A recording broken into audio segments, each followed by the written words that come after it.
The coffee in the break room was still steaming when Grant Morrow, the former security guard at Flint Hills Hospital, was surrounded by agents from the Kansas Bureau of Investigation at a warehouse south of Junction City, Kansas, where he had worked for the past 3 years as if the past had never existed. The cold March morning was blanketed in dense fog that covered the faded corrugated metal roofs.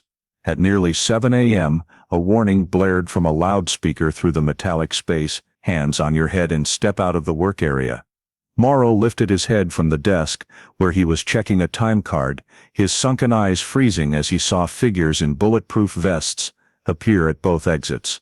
4 agents rushed in, their flashlights cutting through the mist, metal clanking sharply. The 52-year-old man raised his hands, his mouth trembling.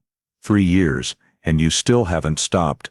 The warehouse door sprang open, cold wind scattering the iron dust, and the screech of specialized vehicle sirens pierced the air, red and blue lights flashing against the gray fog. Outside, reporters crowded behind the yellow tape, cameras flashing repeatedly as Morrow was escorted out, his face impassive, his eyes scanning the crowd as if still holding an unsaid secret. Standing a few yards away, Nolan Pierce, the KBI investigator who had tracked the case for 3 years, watched the scene unfold. He knew that the arrest warrant this morning did not just close a missing person case, it opened the final chapter of the tragedy named Claire Hensley, the 27-year-old nurse, who vanished from the hospital parking lot on an October. What Morrow was about to reveal in the interrogation room would haunt Kansas for years to come. Before diving deeper into this shocking true story, tell us where you are watching from, and if you love journeys to find forgotten justice, don't forget to subscribe so you don't miss the next part. The town of Emporia, as the cold season drew in, was often covered in a layer of fog, so thick that even the lights became blurred. The road running past Flint Hills Medical Center was deserted. Only the sound of dry wind sweeping across the parking lot and the lingering smell of antiseptic from the emergency area could be heard. The night shift had just ended, and the last people were leaving the building, leaving behind bright white corridors and a yard glistening with water. In that light, Claire Hensley appeared, her gray coat hugging her figure, a canvas bag loosely slung across her shoulder. She paused for a moment, inhaled the cold air, and then walked quickly toward the red Pontiac Fiero, parked in the far corner. The car was small and old, but to Claire, it was the only memento left of her late father. She touched the hood and started the engine. It sputtered hoarsely, then settled. The headlights cut a beam of light through the mist, illuminating the row of other cars, reflecting blurry patches of light on the glass. As the car rolled out of the lot, the hospital's security camera captured the image for a few seconds.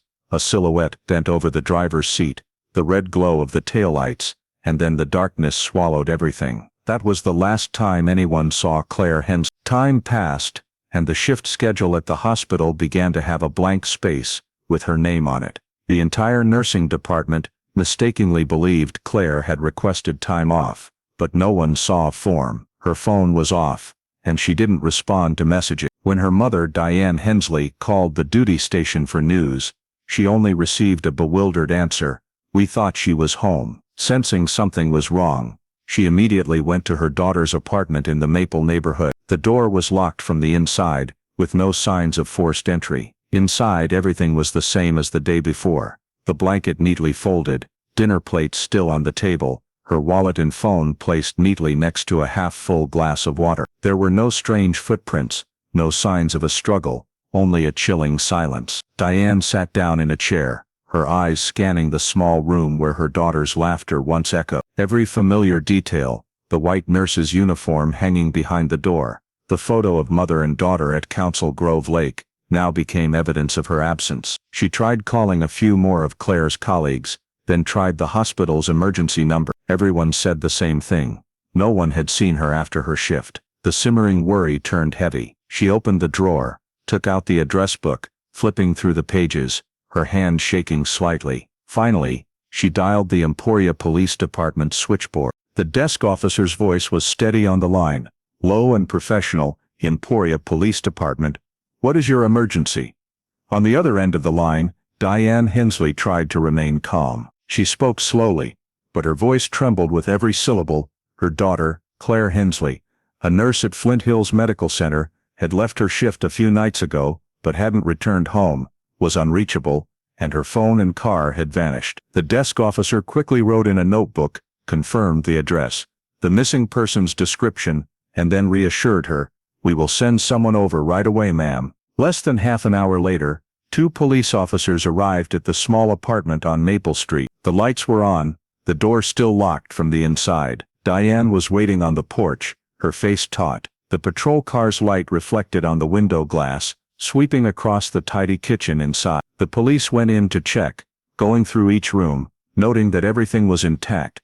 The blanket on the bed was smooth, the phone lay still on the table, and the wallet still held money and ID. There were no signs of a struggle, no strange footprints, no evidence of a hasty departure. There was only a silence so profound that the sound of a pen scratching on a notepad was clearly audible. They asked Diane about Claire's habits, work hours, the route home, her recent relationship. She answered clearly, her eyes only watching the window, where the streetlights were dimming in the fog. When the police left to verify at the hospital, she remained standing there, clutching her phone as if waiting for it to ring. At Flint Hills Medical Center, the investigation began with repeated questions. Claire had left her shift close to midnight, carrying her handbag and car keys. The camera at the back exit captured her silhouette passing by, but the video segment immediately after was interrupted. From 11:11 to 11:12, the entire frame was just static. The technical staff said it might be a signal error, but an investigator noted in firm handwriting, interruption coincides with shift end time. The police checked the back parking lot. Under the pale yellow lights, pools of water reflected dark patches. Claire's usual parking spot was empty, with no skid marks, no debris, and no signs of dragging. They expanded the search area, sweeping the road connecting the hospital to Maple Street, through the quiet residential area, and the small bridge over the Cottonwood River. Not a single sign of the red Pontiac Fiero. Later, the state patrol was mobilized. They searched the small roads, leading out to the suburbs, the embankments, where accidents might occur, even checking the riverside land, where locals often burned trash. All efforts were in vain. As night fell, the lights from the police cars cast blue and red streaks on the water, swaying among the bare trees. A young officer looked at the GPS screen, and quietly said, "Where could she go with a car that small?" On local radio, a short news bulletin aired. Claire Hensley, 27, a nurse at Flint Hills Medical Center, has been missing since the previous night. Emporia police are asking for information. Her photo appeared on the screen, her eyes looking straight into the lens, gentle yet distant. People in town talked, but no one knew anything more. In a place usually as peaceful as Emporia, the unsolved disappearance made everyone uneasy. In the following days, the police continued to return to the hospital. They questioned colleagues from the same shift, searched the break room, and personal locker area. A nurse recalled that Claire looked tired, quiet, and seemed stressed, but no one thought it was unusual. The head of security, Grant Morrow, claimed he left his shift at midnight and saw no one in the parking lot. The report noted his statement, there was no basis for suspicion yet. Meanwhile, the search expanded throughout the surrounding area. Rescue teams brought sonar equipment to scan the bed of the Cottonwood River, covering long stretches of hundreds of yards. Circles of light rolled over the black water, but what they found were only submerged tree stumps and a few anonymous pieces of metal. On the bank, volunteer groups waded through the tall grass, their flashlights flickering in the fog. Someone quietly called Claire's name, the echo lost amidst the white reeds. When the search entered its 5th day, the atmosphere in the command room had deflated. Maps marking the checked areas covered the walls, each red dot indicating no result. The lieutenant in charge of the case folded the file, quietly telling his team, "Without the car we have nothing." Outside the window, rain was falling lightly, blurring the hospital lights in the distance. And in the small apartment on Maple Street, Diane Hensley sat motionless in front of the landline phone. She still held the faint hope that her daughter would walk in, smile and say everything was just a misunderstanding. But every knock on the door was only the wind blowing against the window bars. As darkness fell, she quietly collected the police notices that had been sent, placed them on the table, and then looked for a long time at Claire's photo on the wooden shelf. It seemed that in that moment, Emporia held its breath with her. The entire city seemed to fall into a lull, where a young woman vanished, and every clue dissolved into the fog. When the search subsided, The file on Claire Hensley's disappearance was transferred to the investigation desk at the Emporia Police Department. In the brightly lit room smelling of ink and paper, the first records were spread out: a map of the route from the hospital to Maple Street, a list of witnesses, and the security guard's night shift roster. No one spoke loudly, only the sound of turning pages, a pen scratching down notes, and the heavy breathing of those trying to find a remaining trace. The investigation focused on Flint Hills Medical Center, where Claire was last seen. Police interviewed employees again, from the nursing and administrative departments to security. The chief physician confirmed that no incidents or conflicts had occurred that day, but a few people remembered that Claire had seemed worried lately, was quiet, and often looked toward the window during breaks. She didn't talk about personal matters, sharing nothing outside of work. In the eyes of her colleagues, Claire was the type of person who was disciplined, somewhat reserved, and not easy to fully understand. A nurse named Marcy Keller provided information that made the atmosphere in the interview room significantly heavy. Marcy recalled the afternoon before Claire vanished. When the two were changing shifts in the break room, she said she felt like someone was watching her.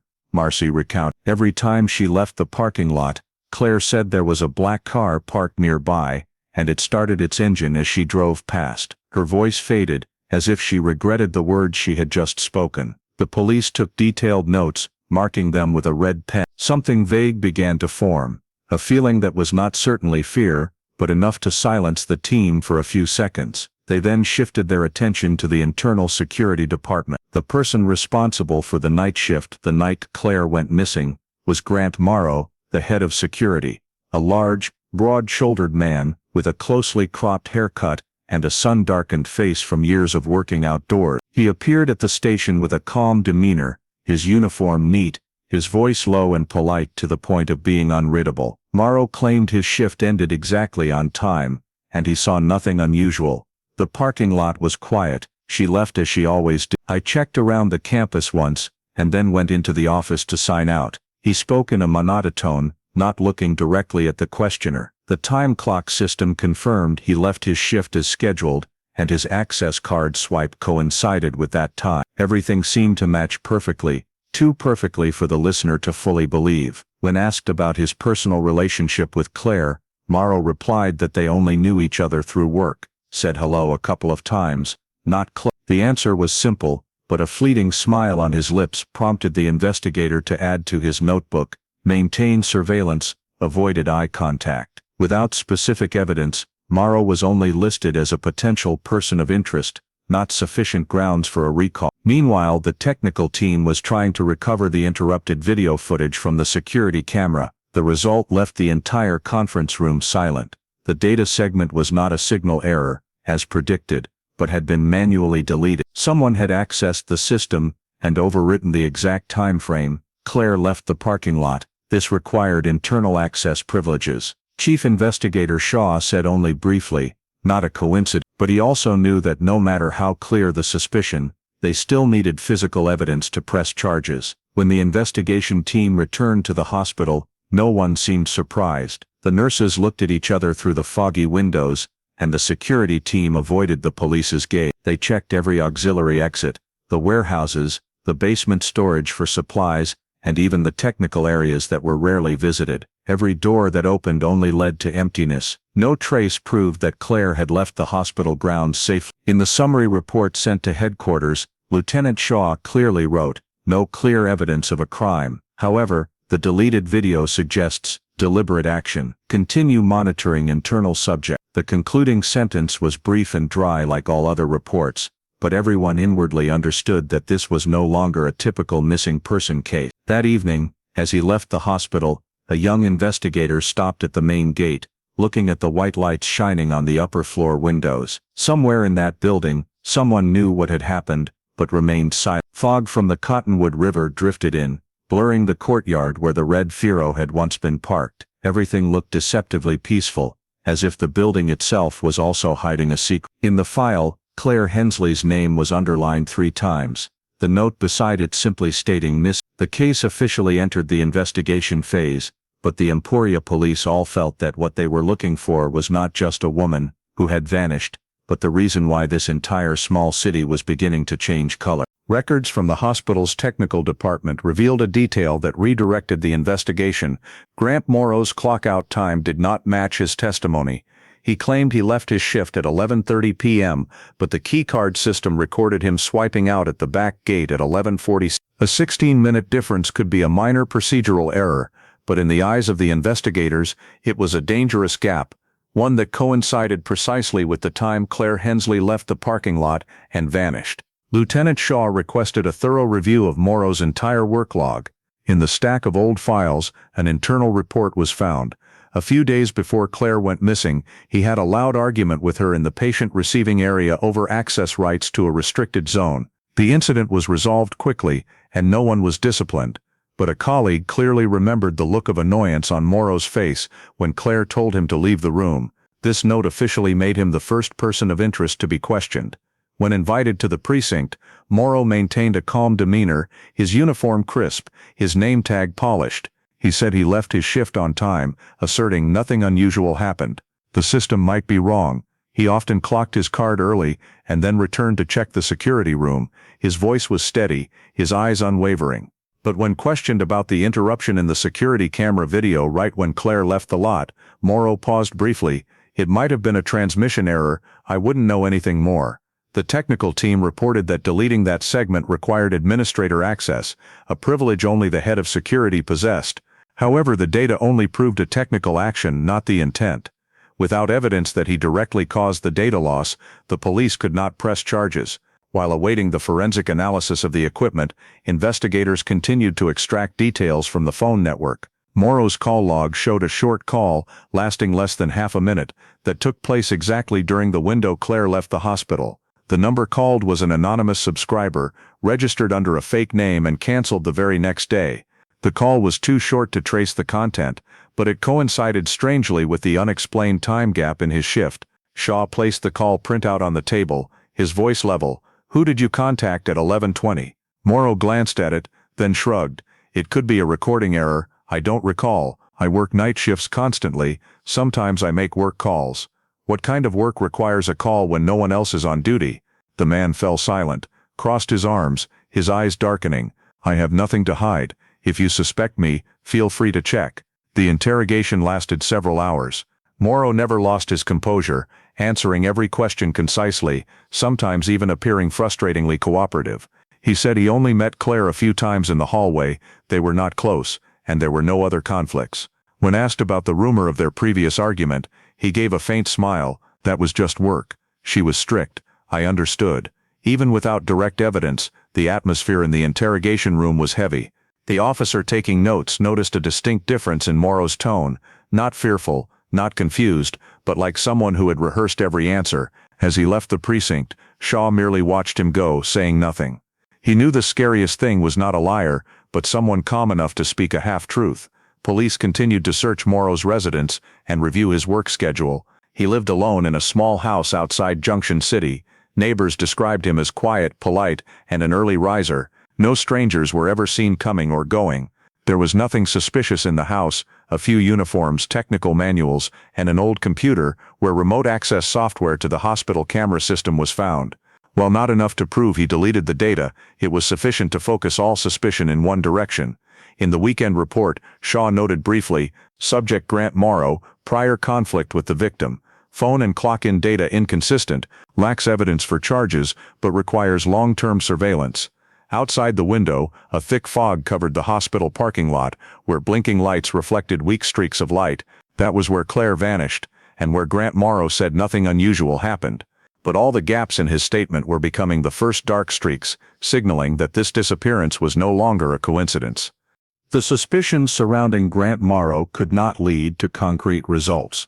Emporia police, after several tense meetings, were forced to expand the investigation to another possibility that Claire Hensley might have had an accident on her way home. Although all evidence was faint, the complete disappearance of the Pontiac Fiero made everyone ask again, if she wasn't harmed on hospital grounds, where did the car go? Claire's usual route was just over 7 miles, running from Flint Hills Medical Center along Commercial Street, over the Cottonwood River Bridge, and turning into the Maple residential area. The road was short, easy to remember, with low traffic at night, but it also had narrow, steep curves leading down to the riverbank, where a few skidding incidents had occurred during the rainy season. An investigation team was sent to survey the entire road. They carried topographical maps, road inclination measurement devices, and recording cameras along the journey.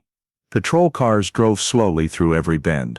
Headlights swept over the glistening cottonwood water, reflecting low floating white wisps of fog. At the main bridge, the technical team stopped to inspect the guardrail. There were no signs of impact, no fragments of metal or scraped paint. The river water flowed steadily, with no indication of a large object being snagged. A rescue worker waded to the water's edge, shined a flashlight around the bank, and shook his head. "Nothing, sir." Looking down from above, the Cottonwood River wound around the suburbs, heading southwest. If a car had fallen into the water, the current was strong enough to sweep it away, but there should at least be tire tracks or a broken section of the guardrail. Here everything was intact. Under the dim lights, the scene was too quiet, as if this place had never witnessed anything unusual. The search team shifted to scouring the roadside. Small curves were swept with high-powered lights, including old, abandoned turnoffs. A mobile sonar device was lowered to the waterline to search for large objects, but the results only returned noise signals, rocks, tree trunks, metal debris. Nothing resembled a car. Back at the hospital, Lieutenant Shaw presented the report to the command staff. "The possibility of an accident is low," he said, his voice level. "No skid marks, no physical evidence. If the car fell into the water, we would have seen traces at the bridge. But we also can't rule out the possibility that she changed direction or deliberately left." Another officer suggested, "Maybe she wanted to disappear. No one knows her state of mind beforehand. People have left their lives like this before." Shaw nodded slightly but did not agree. He looked up at Claire's photo on the board, a gentle face, bright but seemingly tired eyes. "Leaving on her own?" he repeated, when her wallet, phone and spare keys were still at home, and the car also vanished with her. "It's not logical, but we need to prove the opposite, not just rely on a feeling." The media was now starting to ask questions. Local newspapers ran big headlines. "Young nurse mysteriously vanishes, accident or kidnapping." In the small cafes along Commercial Street, people discussed the red car like a ghost. Many tips were sent to the hotline. Some people claimed to see a similar car on the highway south. Others said they heard a loud noise at the Cottonwood Bridge that night. All were verified, and all were wrong. When the forensic results from the state of Kansas arrived, the situation was no better. No signs of forced entry in Claire's apartment, no strange DNA, no blood stains or fibers that could be matched. Police had to temporarily halt the direct criminal investigation, shifting to analyzing the possibility of unexplained missing person, an intermediate file status between accident and kidnapping. The state rescue team was deployed to assist with another sweep. They brought industrial sonar equipment and divers to check the deep sections of the river near the Cottonwood Bridge and Council Grove Lake. After 2 days of work, they only found a few old car frames, submerged for many years, not matching Claire's car model. Each time hope flickered and died, Lieutenant Shaw became more quiet. He understood that without the car, they couldn't prove anything. Public opinion began to split into two streams. One side believed Claire was kidnapped, the other suggested she left on her own, perhaps due to a psychological crisis or hidden debt. Emporia was a small town, and rumors spread faster than truth. Some people said she had complained about her job. Others recounted she often looked around like she was afraid of someone, but none of the claims were substantiated. Late at night in the command room, the light from the computer screen illuminated Shaw's tired face. He looked at the data board, the 16-minute discrepancy in Morrow's clock-out time, the deleted video segment, the short call with no recipient, all like fragmented pieces that couldn't form a picture. "Accident?" he muttered. "If so, why no sign?" Finally, the compiled report was submitted. No evidence affirming an accident. Vehicle and victim remain unfound. Case status temporarily kept as unexplained missing. That bold sentence closed the first phase of the investigation.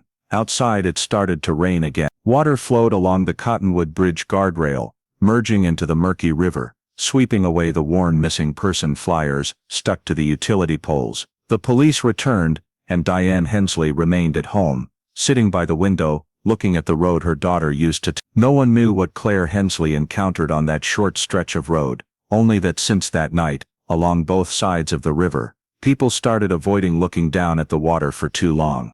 When all lines of inquiry closed, Claire Hensley's disappearance fell into a strange silence.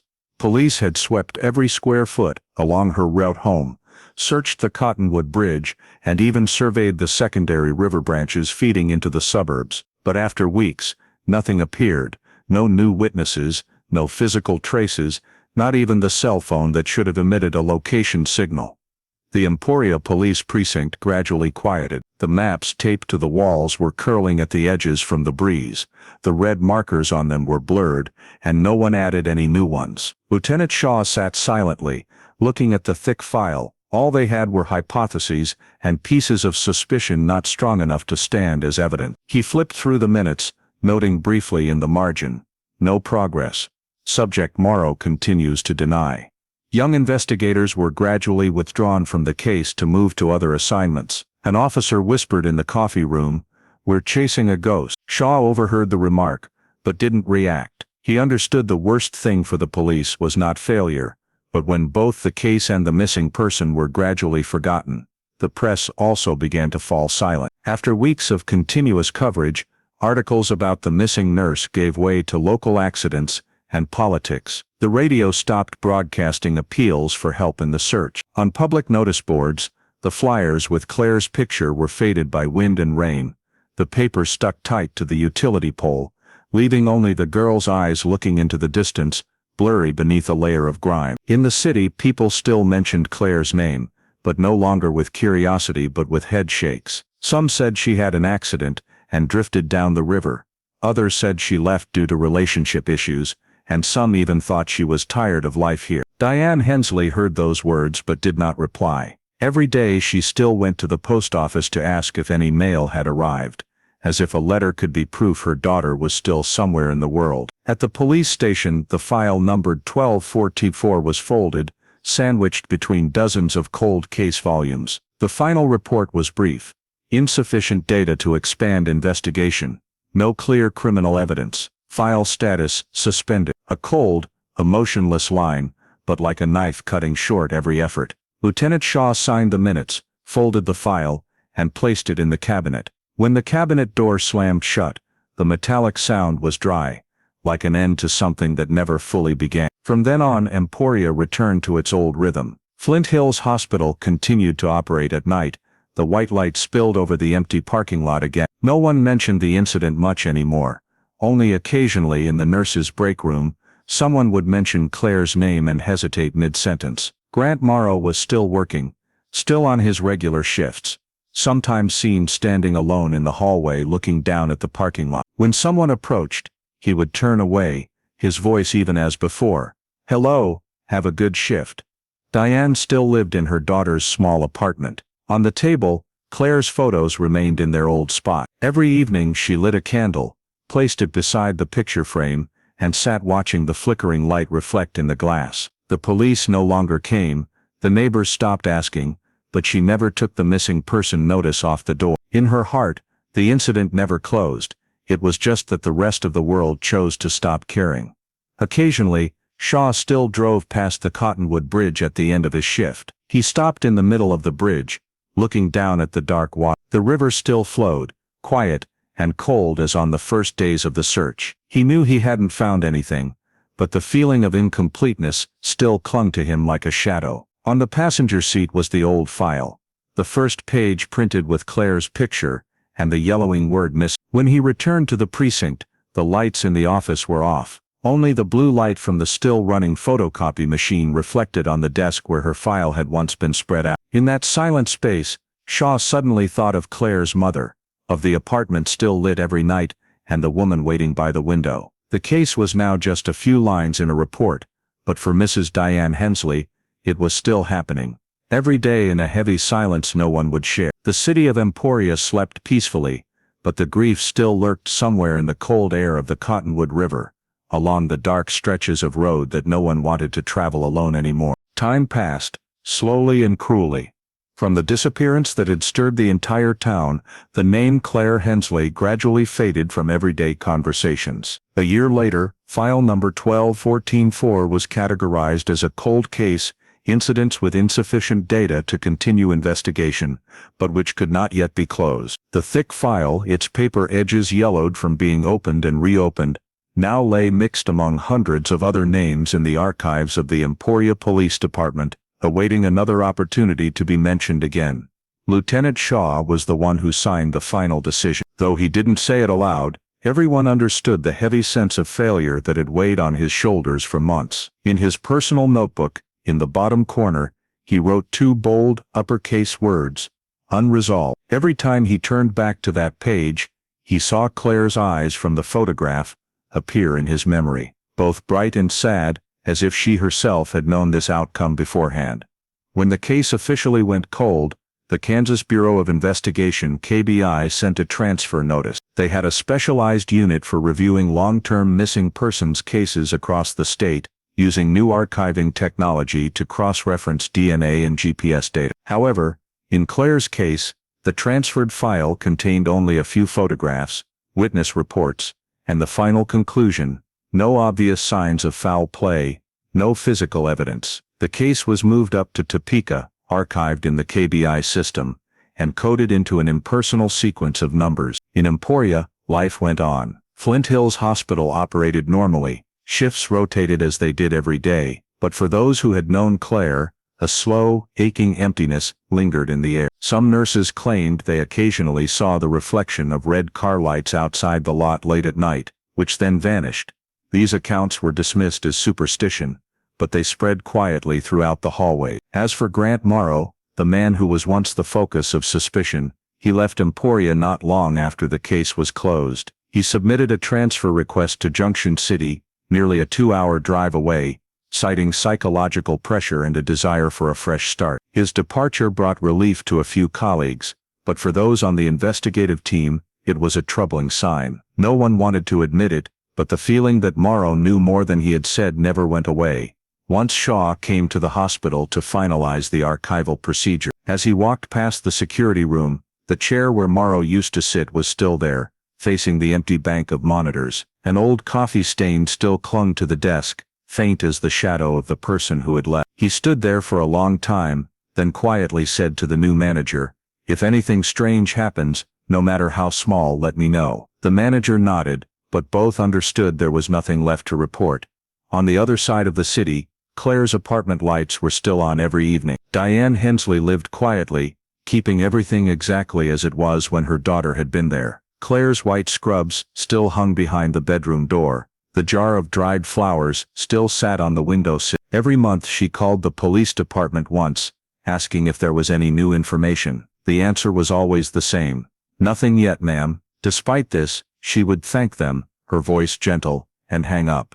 Occasionally, a young officer from the old team would stop by for a visit. They sat together in the small kitchen, drinking coffee and talking about new cases. Diane never asked about Grant Morrow, but whenever the hospital's name was mentioned, her hand would subtly tighten around the hot mug. In Junction City, Morrow began a new job, overseeing security for an industrial warehouse. Neighbors described him as polite, quiet, and always home on time. Some recounted seeing him occasionally standing in his yard, smoking and staring into the empty space in front of him for a long time. No one knew what he was thinking, but everyone clearly saw that the man avoided all conversations about Emporia. The KBI accepted the file, but did not intervene deeply. With hundreds of unresolved cases across the state, they merely archived the data, waiting for new evidence or a DNA. The file Hensley, Claire, missing person, rested silently in the electronic system, alongside thousands of other names, under the cold identifier KS. Time continued to pass, and hope, the only thing the family still held on to, became as fragile as the notice paper taped to the apartment door. Sometimes Diane still heard a car drive by outside and mistook it for the familiar sound of the red Fury. She would rush to the window, look down at the dew-slicked road, but see nothing except the blurry yellow streetlights on the asphalt. Lieutenant Shaw had stopped working directly on the case, but he still kept a copy of the file in his private desk drawer. Every time he opened it, he reread the old notes. Morrow left shift 16 minutes late. 30-second phone call, video manually deleted, as if by looking long enough, he would see what he had missed. But every line remained silent, revealing nothing more. A year went by, and Emporia had learned to accept that silence as a part of itself. The Cottonwood River still flowed, and the wind still carried the smell of damp earth every time night fell. But on thick, foggy nights, some swore they saw the shadow of a small car, its faint red taillights gliding across the bridge, then vanishing into the darkness, a vague reminder that somewhere the case of Claire Hensley was not truly closed. 3 years after Claire Hensley's file was classified as a cold case, a new chapter began quietly. During the Kansas Bureau of Investigation's periodic review, a series of unsolved missing persons cases were pulled out for re-examination under the new database system. In that long list, Claire's name appeared with a short notation: no physical evidence, suspected surveillance, video data corrupted. These few lines made a young detective newly transferred to Topeka pause longer than usual. That person was Detective Nolan Pierce, part of KBI's special cold case team. He was known for his habit of overlooking no small detail. When he turned to the second page of the file, Pierce read the line, "Security camera interrupted precisely when victim left shift," and marked it with a red pen. A detail that had been dismissed 3 years earlier, but which had never been re-examined using modern technique. To him it was no longer a technical glitch, but an invitation to reopen the old door. Pierce contacted the Emporia Police Department and requested the entire original dataset from the Flint Hills Medical Center. The old hard drive, thick with dust, was brought from the archives to the KBI Technical Lab. It took technicians many hours to boot up the device, and when the first stream of data appeared, everyone held their breath. Inside, the footage from the night Claire disappeared still existed, but had been overwritten by an empty file, an action that couldn't happen without administrator access privileges. Pierce stood behind the monitor, arms crossed, the blue light reflecting on his face. "Can it be recovered?" he asked. The technician nodded, beginning to run the tracing program. Lines of code scrolled by, and after several hours, a sequence of characters appeared on the administrative interface. User, Morrow 01.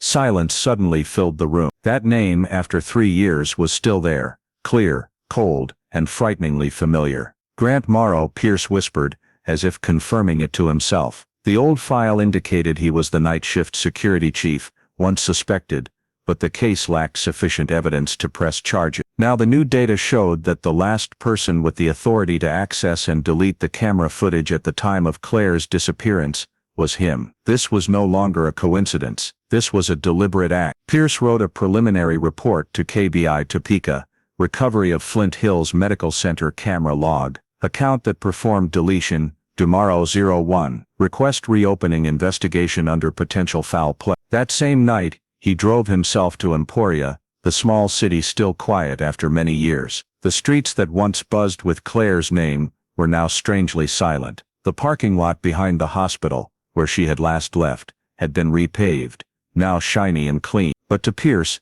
every paving stone seemed to still hold the sound of the old Firo, a horse engine noise that no one had paid attention to 3 years ago. He met Lieutenant Shaw, who had formerly been in charge of the case. Shaw had since moved to administrative work, his hair much grayer. When he heard Pierce mention the Morrow 01 log, he was silent for a long time, then only quietly said, "I always knew something was wrong, but we didn't have the tools, not enough evidence. You have a chance to do what we couldn't."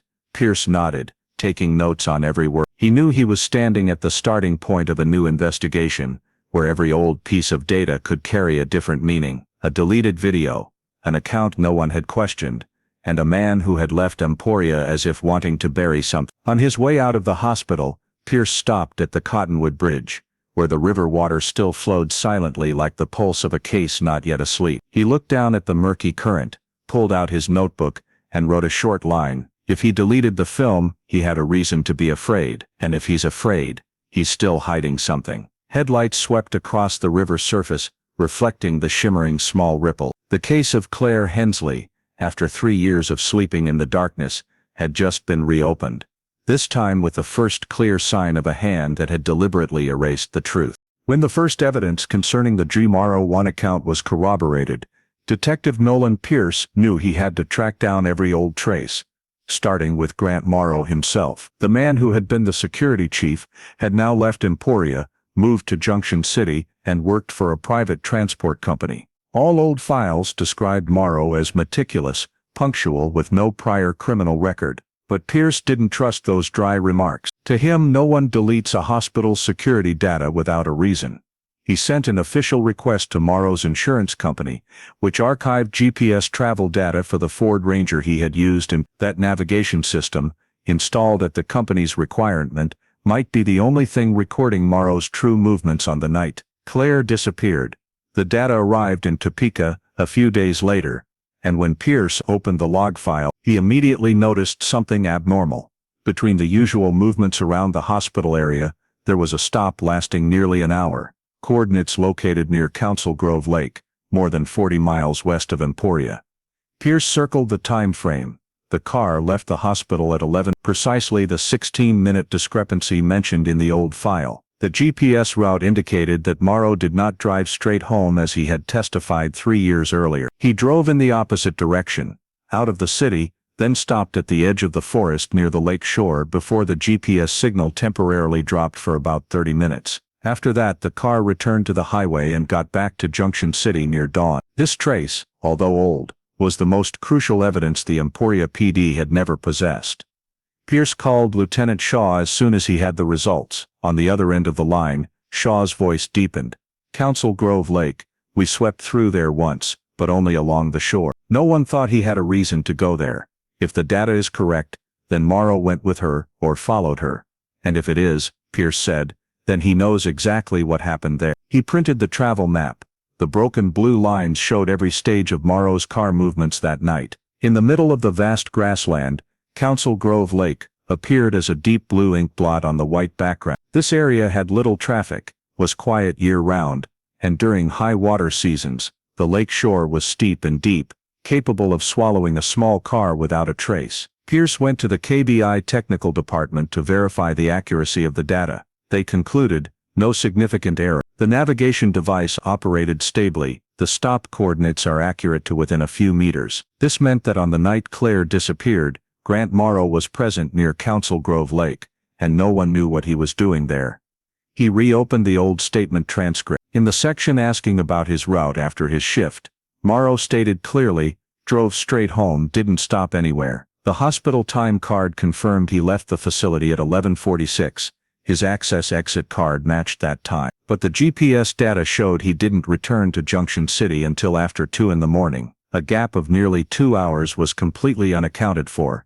Pierce wrote in his notebook, Morrow followed victim or disposed of evidence. The words were simple, but enough for him to understand that this was the key to unlocking the entire case. If there was a place where Claire and the Pontiac vanished, Council Grove Lake might just be the answer. Before leaving the office, Pierce reorganized the entire file: old parking lot photos, camera system log, GPS data, the contradictory shift departure report. Everything began to click together like pieces of a puzzle abandoned for 3 years. He had lied, not only about the time, but also about the direction of travel. The next day, Pierce drove back to Emporia, stopping at Flint Hills Hospital. The parking lot behind it now had a new fence, but he could still clearly imagine the spot where the red Fiero had been parked. He stood still, looking out at the road leading west, where the harsh sunlight reflected off the sign Council Grove 30. Pierce sat back in his car, opened his laptop, and pulled up the GPS map. The blue line lit up, stretching from Emporia to the lake shore. He zoomed in on the location of Morrow's stop, right next to a dirt road leading out to an old boat ramp, which had been abandoned for years. That spot had never been thoroughly surveyed during the first search. He saved the coordinates, then noted in a firm handwriting, Council Grove, first checkpoint.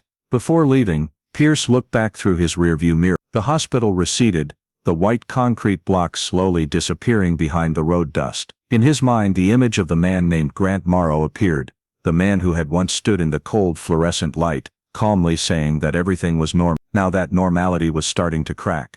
Evidence does not lie, and for the first time in 3 years, Nolan Pierce had something that all those who came before him did not have: a real direction. When the GPS data confirmed that Grant Morrow had stopped near Council Grove Lake the night Claire disappeared, Detective Nolan Pierce knew the time for verification had come. He submitted a report to the KBI command, proposing a joint effort with a civilian dive team specializing in locating missing vehicles using sonar, a group that had previously assisted in numerous cold cases across the Midwest. That morning the sky was lead gray, and the wind sweeping in from the prairie carried a damp chill. Council Grove Lake was vast, its surface flat and still like a mirror, occasionally rippled by a passing gust. Standing on the shore, Pierce watched the lake stretch to the edge of the forest. From this distance it was hard to imagine what might be hidden beneath the calm water. The sonar team lowered their equipment into the water and began sweeping in parallel swaths along the west shore, where Morrow's car had been pinpointed by GPS. The screen on the boat displayed slow-moving white lines, and the system rendered each returning signal into a shape. The technicians stared intently at the screen, the dim blue light casting tense shadows on their faces. Pierce stood with his arms crossed, watching the fifth sweep, then the sixth. Each time the screen showed only random shapes, rocks, tree trunks, and ripples in the lakebed's terrain. But on the seventh sweep, a technician suddenly held his breath, pointing to a corner of the screen. "Something's here." The sonar image showed a faint rectangular mass, about 4 meters long, and less than 1.5 meters high, the average size of a small car. "Check the reflectivity again," Pierce ordered. The screen was zoomed in, and the sonar's lines became sharper. Lying on the lakebed, the object was tilted, one side buried deep in the mud, with a small portion reflecting the sound waves more strongly, likely metal. Distant, about 8 meters from the surface. Stable depth, but thick mud. "It's likely partially buried." Pierce looked down at the still water. Rain began to fall sporadically, cold droplets splashing up from the side of the boat. He noted in his ledger, "Metal mass suspected to be small vehicle, coordinates 38.66, 10. They continued to re-scan the area from several angles to ensure the data was not compromised. The image was consistent. The object had 4 distinct hard reflection points corresponding to the wheels, and the body was slightly concave. The technician confirmed, "No mistake, it's a car. It may have been down there for a long time." The wind grew stronger. The lake's surface began to ripple, and the rain turned into a heavy shower. Immediate recovery was impossible. The water was murky, visibility poor, and the muddy lakebed could cause the vehicle to break apart if pulled too quickly. Pierce ordered a halt, instructing them to save all sonar data and coordinate image. He told the dive team leader, "I need this evidence formally confirmed. Not a single frame is to be lost." When the boat docked, Pierce stood on the wooden pier looking out at the lake, his shoes covered in mud. He inhaled the cold, wet air. Only one question remained in his mind: was this the spot where Claire had stopped, or been stopped that night? That evening, at the temporary office set up near the shore, he reviewed all the data with the technician. The image of the metal mass became clearer after light process. A small detail at the front of the vehicle sparked a feeling of familiarity. The slightly downturned pointed nose, similar to the design of the 1983 Pontiac Fiero model Claire had driven. No one spoke the words, but everyone understood that if it was that car, the case was no longer a missing person. Pierce immediately called KBI Topeka, reporting the initial findings, and proposing to request an official salvage warrant from the Morris County Court. However, legal procedures would take time. He could only request the area be cordoned off, and staff assigned to guard the lake. While waiting for the ruling, Pierce decided to return to Emporia to solidify more evidence, specifically any data that could prove Grant Morrow had returned to the lake after the night of the disappearance. On the drive back, the rain was heavy, the car windows fogged over. Pierce drove slowly across the Cottonwood Bridge, where the murky water flowed swiftly below. He looked down, the image of the sunken car at the bottom of the lake, repeating in his mind. Everything seemed to be falling into place. The Morrow 1 account, the 16-minute late clockout, the mysterious call, and now the matching coordinates. When the car stopped in front of Flint Hills Hospital, he sat in silence for a few minutes, looking through the windshield at the dark parking lot behind the building, where everything began. The night wind blew with a faint whistle, and an old sticky note on the dashboard fluttered. If he deleted the footage, he had a reason to be afraid. Pierce gripped the steering wheel, his gaze resolute. The evidence underwater could not yet be retrieved, but he knew for certain, Beneath that layer of mud lay not just a car, but the key to the entire secret Grant Morrow had hidden for 3 years. Tomorrow, he would return, and this time, Emporia would no longer be silent. The sonar data obtained at Council Grove Lake was enough for Detective Nolan Pierce to believe they had reached the edge of the truth. But he needed physical evidence, something that could connect Grant Morrow directly to that location. And he knew, if any clues remained, they would be in the place he controlled absolutely, his personal garage in Junction City. After compiling all the GPS reports, camera logs, and sonar data, Pierce presented the file to the Riley County District Attorney's Office to request a search warrant. The prosecutors were cautious, but when he presented the log entry with the user G Morrow 01, along with the matching stop coordinates on the night Claire disappeared, the court agreed to approve it. The warrant was signed that afternoon, requiring the earliest possible execution. When the KBI convoy arrived in Junction City, the sky was heavily overcast, and light rain pattered on the corrugated iron roof. Grant Morrow's house was located on the edge of a quiet residential area, a single story with pale yellow walls, a low wooden fence in front, and grass overgrown past the knees. The garage was attached to the house, its metal door shut tight, the new lock tarnished. The air was thick with the smell of dampness and motor oil. "Let's begin," Pierce said softly, as the technical team got into position. A metallic clang echoed as they used bolt cutters on the lock, and the garage door scraped open, releasing a rush of cold air and old gasoline fumes. Inside, everything was meticulously, almost unnaturally, organized. Numbered toolboxes, paint cans stacked by label, and in the far corner, a small wooden table covered with a gray tarp. When a technician pulled the tarp down, dust flew up, revealing an old wooden box the size of a shoebox. It was not locked, but tied with a dark paracord, the knot neat and tight enough that it couldn't be opened by hand. Pierce put on gloves, cut the cord with a knife, and opened the lid. Inside, lined with faded velvet, were a few small items: a silver ring engraved with the letters CH, a piece of white fabric with a faint brown stain like old blood, and a small metal tag engraved with Flint Hills Medical Center. The room fell silent. The sound of rain outside was clearer than their breathing. Pierce leaned down, examining the ring, a simple feminine style, the kind often given at a nursing graduation. "Collect soil and fiber samples," he said, his voice low. The technician took photos, wrote the report, and then sealed all the evidence. In a corner of the garage, an old rubber mat was lifted, revealing small, long scratches like the marks of wheels being dragged. Each detail intensified the atmosphere in the garage. Under the yellow light, Pierce looked back at the tidy room, the cold order of a person always prepared for every situation. The evidence was sent to the Topeka forensics lab that same night. When the results came back, the first line of the report left Pierce standing still. The soil sample clinging to the ring contained a mineral structure that perfectly matched the sediment from the Council Grove Lake area. Not just similar, but almost absolute.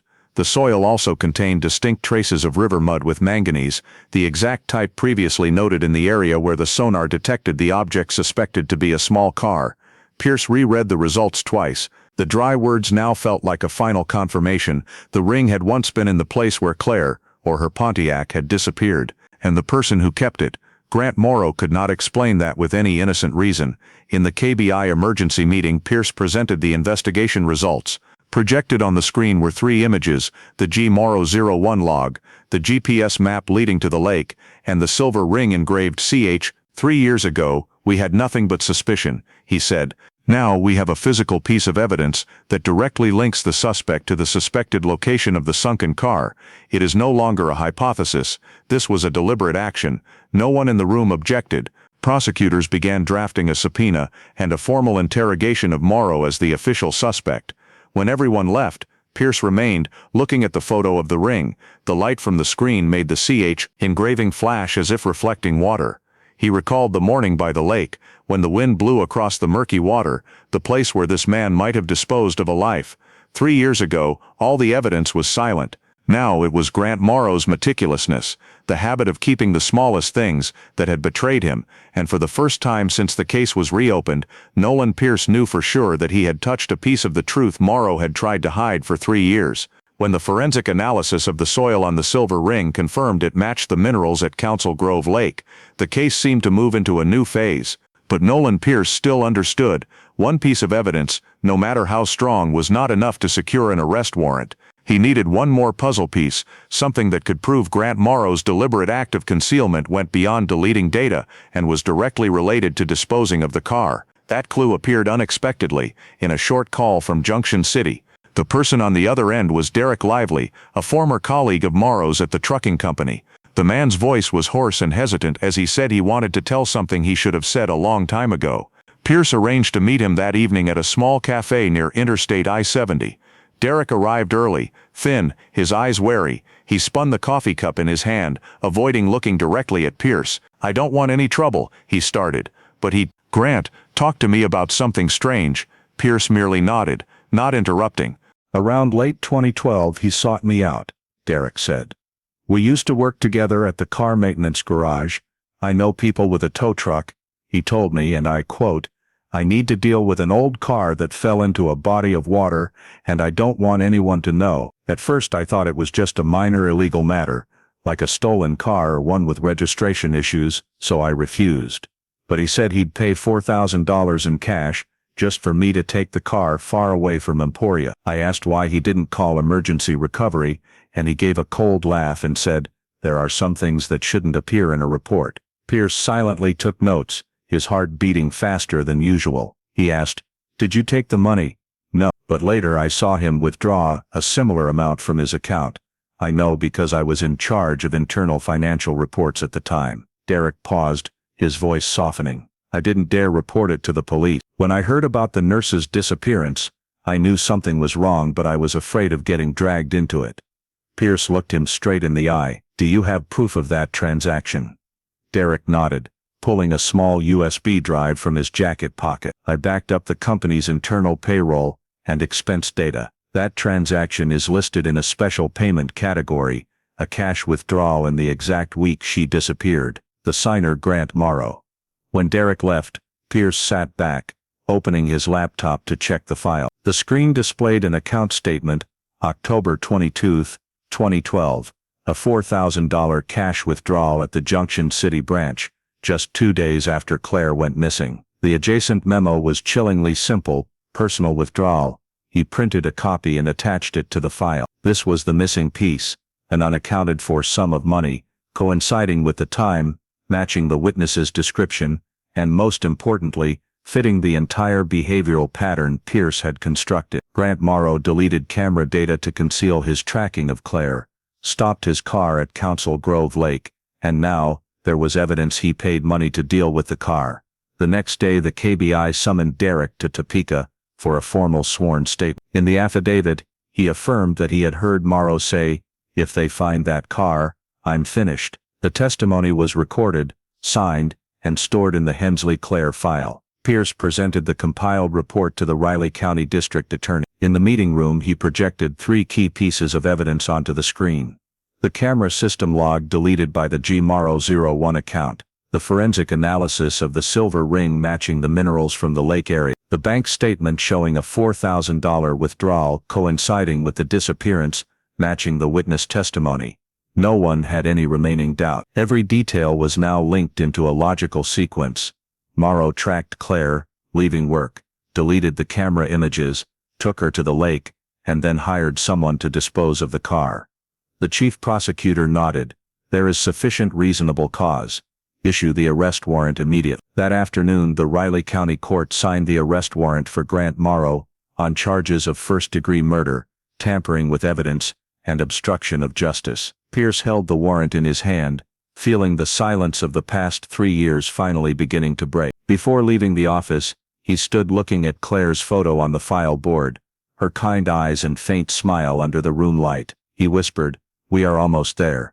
As the KBI cars left Topeka, the sirens cut through the Kansas night, echoing over the open field. For the first time in 3 years, the name Grant Morrow was no longer a potential suspect, but a person officially wanted in the disappearance of Claire Hensley. In the southern industrial park, rows of warehouses lined up, silent under the weak light. Amidst this stillness, 6 KBI agents in bulletproof vests stood next to black, unmarked cars parked close to the gate. In Nolan Pierce's hand was the official arrest warrant for Grant Morrow, signed by the Riley County District Court just hours before. He read it one last time.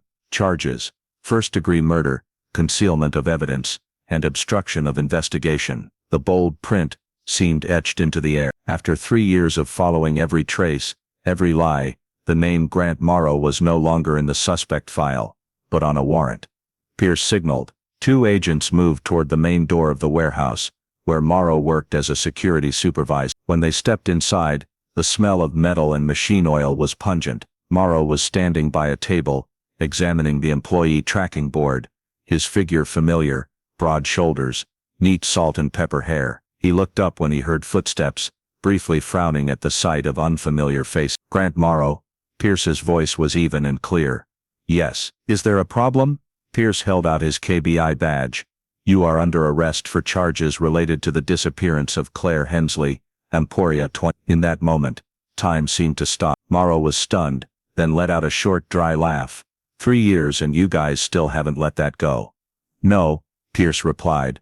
We just found a reason never to let it go. 2 agents stepped forward. Morrow did not resist, just raised his hands, his voice still steady. What do you think you found? An accident? A rumor? We have physical evidence, witnesses and financial traces, Pierce said, his eyes fixed on him, all of which lead back to you. The click of metal handcuffs echoed in the large space. Morrow looked around, his eyes cold and firm, as if trying to maintain a final sliver of control. You are making a mistake, detective, he said quietly. What you have doesn't prove anything. Pierce did not answer, only motioned for the agents to lead him away. In the dim light, the shadows of the 2 men stretched long across the damp concrete floor, merging with the oil stains like the shadow of a secret being dragged into the light. When the technical team entered Morrow's home to execute the search warrant, they meticulously searched every room. In the bedroom closet, they found 2 old hard drives, a non-functional laptop, and a cardboard box containing personal papers. Morrow had kept many documents from his time at Flint Hills Medical Center, including a copy of the hospital's camera layout. At the bottom of the closet, a small plastic bag contained old clothes, including a security uniform shirt with a slight tear on the sleeve. Everything was sealed and sent directly to the forensics lab. In the afternoon, the news spread like wildfire. KSNW-TV broadcast a breaking report. Breaking news: former hospital security guard arrested in 2012 Emporia missing case. The red headline scrolled across the screen.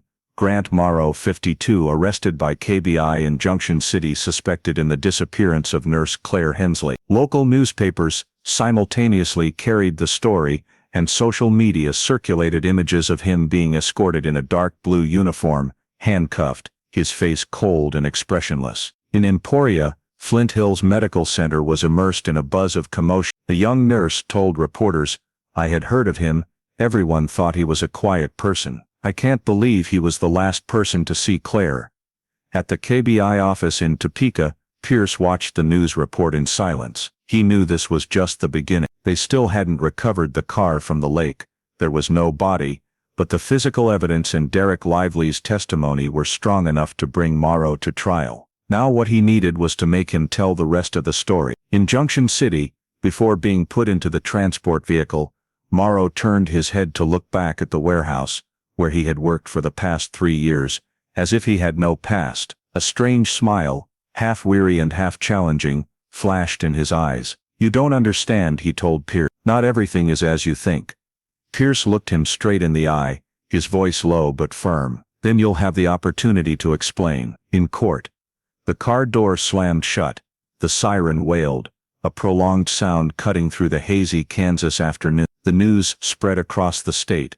A cold case that seemed forgotten was now resurrected by a shocking arrest. In the Emporia police office, Lieutenant Shaw, who had closed the file 3 years ago, sat silently staring at the screen. He said softly, almost whispering, "Finally, we've brought her home." Grant Morrow sat still, his hands clasped on the table, his eyes deep and no longer holding the defiant look he had when arrested. Nolan Pierce sat opposite, silent for a few seconds before turning on the recorder. "Interrogation on March 3rd, he said evenly, "concerning the disappearance of Claire Hensley, Emporia."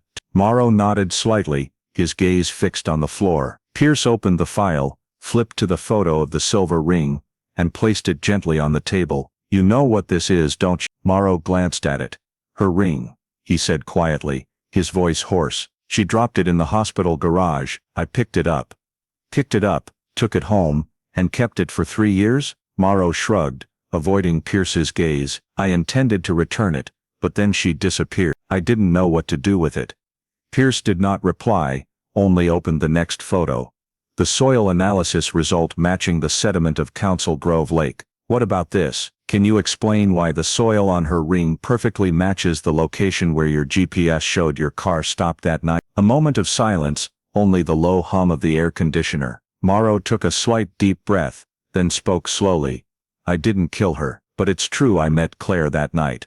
Pierce looked up. Be more specific. Morrow recounted the events, his voice dry, as if every word was being pulled from his throat. She was leaving her shift, and I saw her walk past the lot. I just wanted to talk, because we'd had an argument the day before about me letting a patient's family member into a restricted area. I called, she stopped, but when we spoke, she got angry, telling me, don't follow me like a maniac. I grabbed her arm to make her listen to me. She pulled away, slipped and fell hard onto the concrete floor. I panicked. She was unconscious. I checked. There was no response. I was terrified. Pierce closed the file, his voice cold. And what did you do then? I thought she was dead, Morrow said, his hands trembling slightly. I didn't know what to do, so I drove her away from the hospital. I just planned to hide her until I could figure out what to do. Hey, what does that mean, Mr. Morrow? You drove her to Council Grove Lake, didn't you? Morrow was silent. Pierce looked him directly in the eye. Your GPS stopped at the lakeshore for nearly an hour. You said she slipped and fell unconscious, but forensics reviewed the old file. If it was a simple fall, there would only be one injury. They found signs of double trauma, one on the temple, one on the back of the occipital region. Cannot be self-inflicted, one blow or 2 severe impacts. Explain that. Morrow looked up, a flash of anger in his eyes. You don't understand, she attacked me first. She pulled pliers from her pocket. I just pushed her away in self-defense. She lost her balance and hit her head on the car. I didn't mean to. Pierce maintained his even tone, but internally, he saw it clearly. This was the breaking point. Self-defense. Afterward, you deleted camera footage, disposed of the car and paid someone to tow the car out of Emporia. That is no longer self-defense, Mr. Morrow. That is concealing a crime. The air in the room was thick. Morrow bowed his head, silent for a long time. Finally, he sighed. There was someone else who knew, he said softly. Pierce leaned in. Who? Rickard Boone, a maintenance engineer at the hospital. He was on duty that night. He helped me drive the car out of the lot. I promised to pay him a share of the money. Pierce gripped his pen tightly. Where is Boone now? Morrow replied, almost a whisper. Dead. Work accident, 2014. I read it in the paper. The room fell into absolute silence. Pierce looked at the man opposite. The man who had just spoken of hiding a girl's body as if recounting a plumbing repair. Did Boone know what happened to her? No, Morrow said indifferently. I just told him to tow a broken-down car. When he asked, I said the owner had left. Afterward he helped me push the car down the slope near the shore. I paid him, and that was it. Pierce rested his hand on his forehead. If Boone was dead, the only living piece of evidence directly related to the disposal was gone. Morrow knew that, which was why he was frighteningly calm. He reopened the sonar image of the object under the lake, and placed it in front of Morrow. We have found the car. If it's recovered and has DNA evidence, you will have no way to deny it. Morrow looked at the photo, said nothing. His lips tightly pressed. Pierce turned off the recorder. Is there anything else you want to say before we turn you over to the district attorney's office? Morrow shook his head. Nothing to say. Everything ended that night. I just didn't think you would dig it back up. When the agents entered to handcuff and lead him away, Pierce stood still, watching them. For a moment, he saw Morrow's shoulders slump, not with remorse, but with the exhaustion of someone who had held a secret for too long. When the interrogation room door closed, Pierce opened his notebook, writing a few short lines. Admitted meeting the victim, claimed she fell. Forensics confirmed 2 injuries. Inconsistent. New witness, Rickard Boone is deceased. The story is still incomplete. In the hallway, the afternoon light streamed into the long corridor. Pierce looked toward the end of the walkway, where a light flickered. A case that seemed solved, had suddenly grown darker, and this time, the truth was not only under the lake, but also in the ghost of a dead man. 2 weeks after the interrogation, as the late-season snow had just melted, the KBI search team returned to Council Grove Lake. The sky was dull gray, the water's surface still like a massive pane of glass. At the exact coordinates where the sonar had detected the metal mass suspected to be the small car, Nolan Pierce stood next to the command boat, his eyes glued to the radar screen. This time, they were not just there to find evidence, but to bring Claire Hensley home. The dive team lowered their equipment into the water. Ripples spread across the lake's surface, expanding in circles, and then vanishing in silence. On the sonar screen, the familiar reflective mass reappeared, the outline of a Pontiac Fiero lying on its side, half buried in the mud. Pierce clenched his hands on the side of the boat. He had seen this image many times in the data, but now, it was physically present right beneath him. "Prepare the lifting cables," he said. The winch roared, and steel cables slid into the cold water. After nearly 3 hours, the first air bubbles surfaced, trailed by a thick black oil slick. "We have it," the technician's voice rang out. Everyone held their breath, as the silver-colored car frame began to emerge from the water, thick mud clinging to it, the body dented, the windows shattered. The faded Pontiac logo was still visible on the hood. The car was set on the shore, covered with a tarp. Pierce stood beside it, rainwater dripping onto his shoulders, looking at the inscription Fiero 1983, revealed beneath the layer of mud. Inside, the water gradually drained, exposing the dark, shimmering area of the front seat frame. When the technician opened the door, the smell of mud and rusted metal rushed out, silencing everyone. In the driver's seat, the human skeleton was largely disintegrated, the seatbelt still fastened but torn, the skull severely fractured, and under the seat, a medical ID bracelet engraved with C. Hensley remained. No one spoke a word. There was only the sound of Pierce's pen recording, confirmation vehicle matches description. Remains found inside, torn seatbelt, medical ID bracelet engraved with the victim's name. All artifacts were immediately transferred to the Kansas State Forensics Center. Specialists worked through the night to reconstruct the scene and perform analysis. The forensic results were returned 3 days later, brief, but enough to move everyone in the KBI. Victim Claire Hensley. DNA matches the biological record of her mother, Diane Hensley.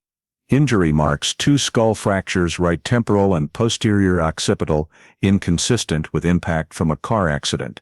Cause of death: blunt force trauma to the head, followed by drowning. Upon reading the conclusion, Pierce slowly put the paper down. The room was deathly quiet, with only the ticking of the clock on the wall. Morrow's testimony about falling during an argument completely collapsed. Claire had been attacked, and he had staged the accident to conceal the crime. News of the car recovery spread quickly across Kansas. Television stations broadcast live from the lakeshore, where rows of police cars and yellow tape cordoned off the area. Under the dim lights, the Pontiac Fiero looked like a fragment of memory pulled from the deepest shadow of time. Local residents stood silently around the lake, saying nothing. An elderly woman whispered softly, "She's home." That evening, Pierce called Diane Hensley. On the other end of the line, the mother said only one sentence, her voice trembling, "Thank you for finding my daughter." Then a long silence. Pierce sat back at his desk, looking out the window where light rain was falling on the headquarters parking lot. Council Grove Lake had returned what it had held for 3 years, but for him, the sense of emptiness lingered. Every case leaves a void when it closes, but this time that void was as deep as the very water they had just pulled the car from. And in the faint light cast from the hallway, Pierce wrote the final lines in his report.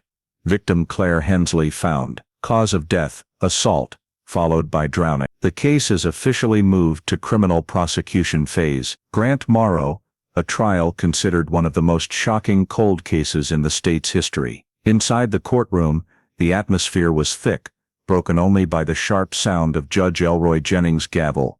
The court is in session. Grant Morrow, 52, sat in the defendant's row, wearing a light gray suit brought by his defense attorney. His face was calm, but his eyes were sunken, and his hands were clenched until white-knuckled. Opposite him was the table of Prosecutor Shelby Trask, a young but famously tough lawyer from the Kansas Attorney General's office. Next to her sat Nolan Pierce, quiet, with a thick file of text and photos before him, the conclusion of 3 years of relentless pursuit. Your Honor, Trask began, today we will prove that Grant Morrow did not just delete a video clip, he deleted a lie. She presented a clearly structured chain of evidence.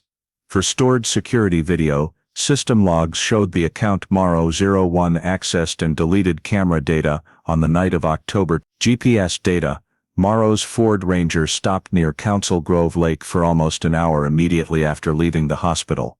Physical evidence, a silver ring engraved with C and a piece of blood-stained nurse's fabric found in the defendant's garage, with soil samples matching the minerals from Council Grove Lake. Witness testimony from Derek Lively confirmed the defendant had offered to take care of a car and paid. Forensic report, 2 skull fractures proved the victim was attacked before drowning, ruling out the possibility of an accident. Then Trask requested the restored video segment to be played.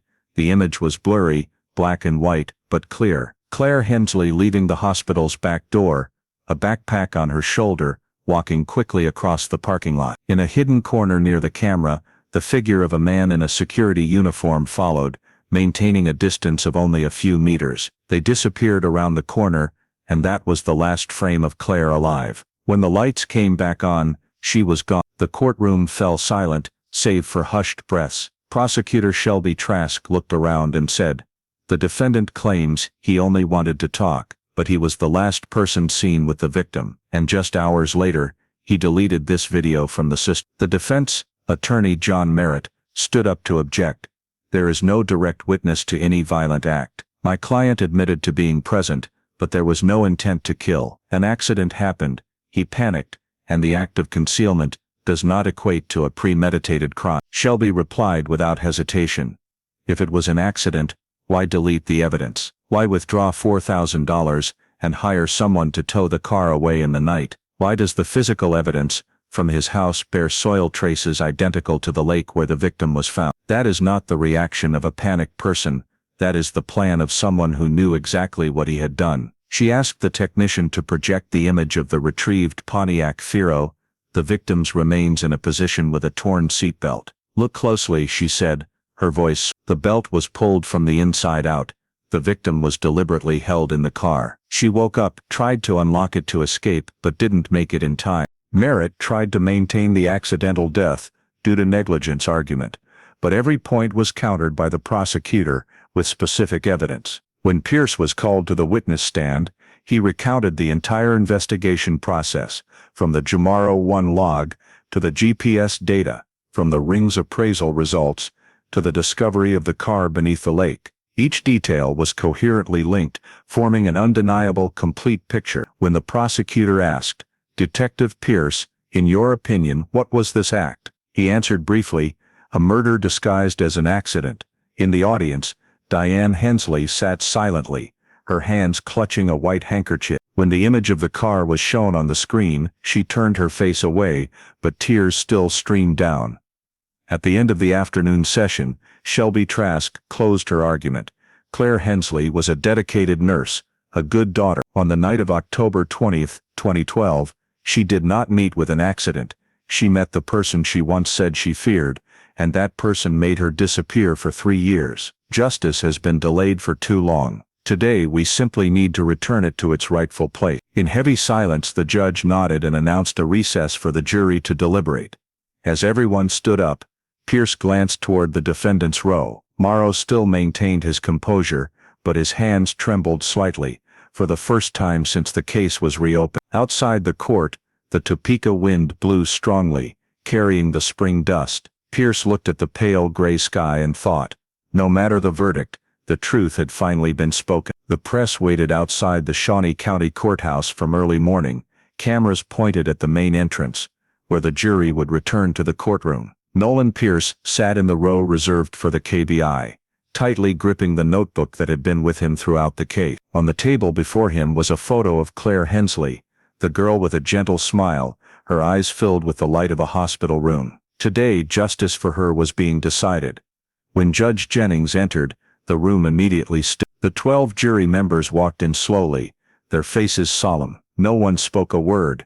The clerk received the paper, handing it to the judge. He glanced through it, then looked up, his voice resounding, We, the jury in the case of State of Kansas, Grant Morrow, after considering all the evidence, find the defendant guilty of second-degree murder and desecration of evidence. A murmur spread throughout the courtroom, then dissolved into silence. Diane Hensley bowed her head, clutching her daughter's photo with both hands. Pierce exhaled softly, the feeling of 3 heavy years lifting from his chest. The judge continued to announce the sentence.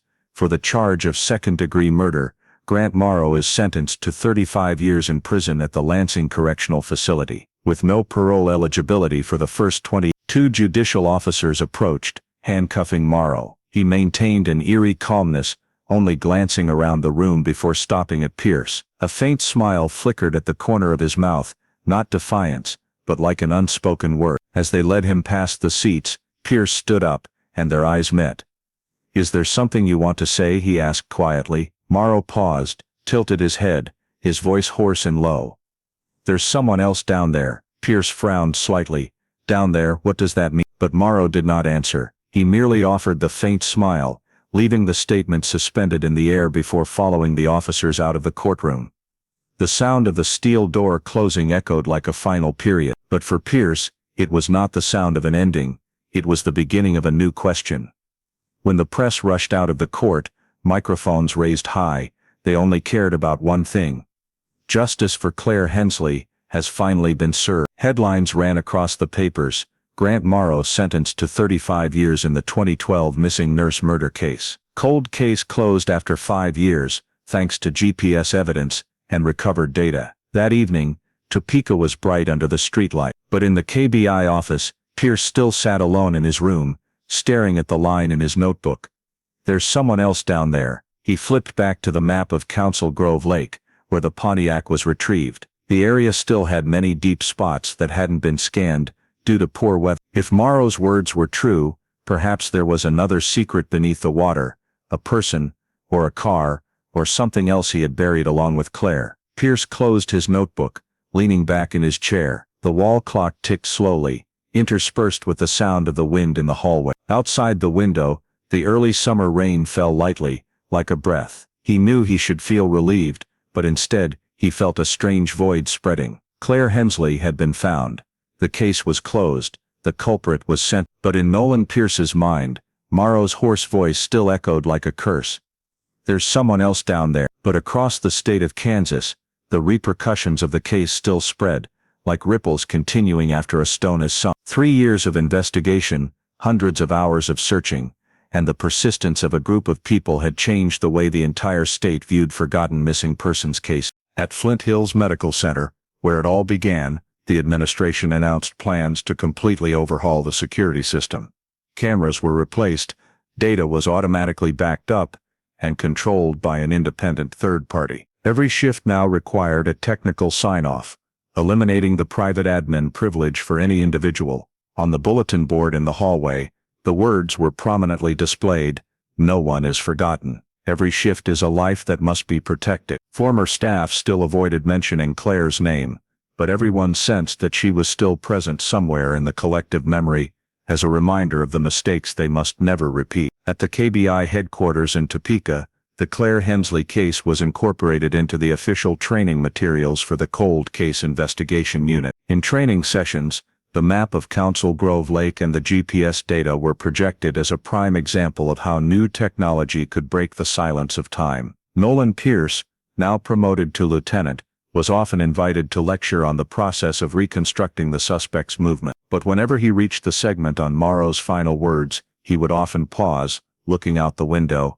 "There's someone else down there." No one knew if he truly believed it or not. In Emporia, the Hensley family established the Claire's Light Foundation, a fund to support families of missing persons and provide scholarships for nursing students. Diane Hensley, her hair nearly all gray, still appeared annually at the memorial service. She didn't speak much, only placed a bouquet of white flowers next to her daughter's photo and smiled at the young people attending. "If Claire's story helped save another person," she once said, "then she never truly left." That fall, Pierce returned to Council Grove Lake with a sonar team for a routine survey. The lake's surface was quiet, with thick golden leaves scattered along the shore. When the equipment scanned the area where the Pontiac had been, the screen showed a small reflective point, circular, about the size of a suitcase. The data was saved, but the object could not be identified. The technician asked, "Do we need to dive to check?" Pierce looked at the screen for a long time, then shook his head.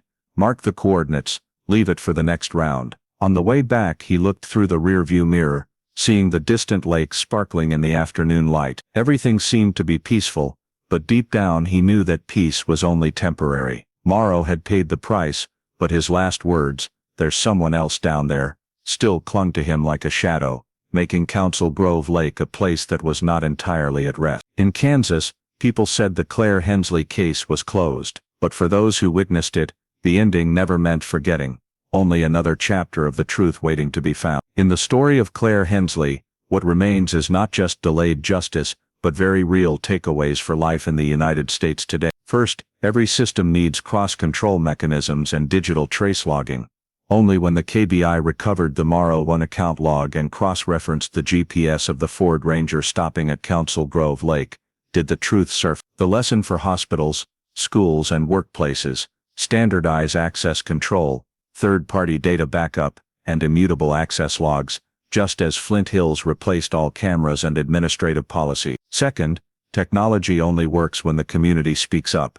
Derek Lively's testimony about the $4,000 locked in the chain of evidence, sonar physical evidence. See, in real life, if you see something unusual in your organization, withdrawing money, editing logs, using admin privileges improperly, report it through a whistleblower protection channel. Prolonged silence turns misconduct into tragedy. Third, personal safety must be treated as a life skill. Claire mentioned being stalked in the parking lot. Therefore, every organization should design safe exits, provide night escorts, illuminate parking lots, and have emergency buttons. For individuals, share your route, enable location sharing, and be aware of dark zones, like bridges, riverbanks and abandoned boat docks, places where perpetrators can easily stage an accident. Fourth, persistence saves lives. The cold case file only came alive thanks to a habit of periodic review and a piecing together mindset. Log GPS. Local police departments can adopt the KBI model, schedule for file refreshment, performance dashboards, prioritizing cases with digital evidence. Finally, as the Claire's Light Foundation has done, turn loss into a light for the community, funding cameras, training night security, nursing scholarships. That is the way to ensure no one is forgotten again. Thank you for following the story of the Claire Hensley case, the journey to find justice after 3 years submerged in darkness. Please subscribe to the channel to join us in exploring more cold cases, solved through belief, technology and perseverance. See you in the next video.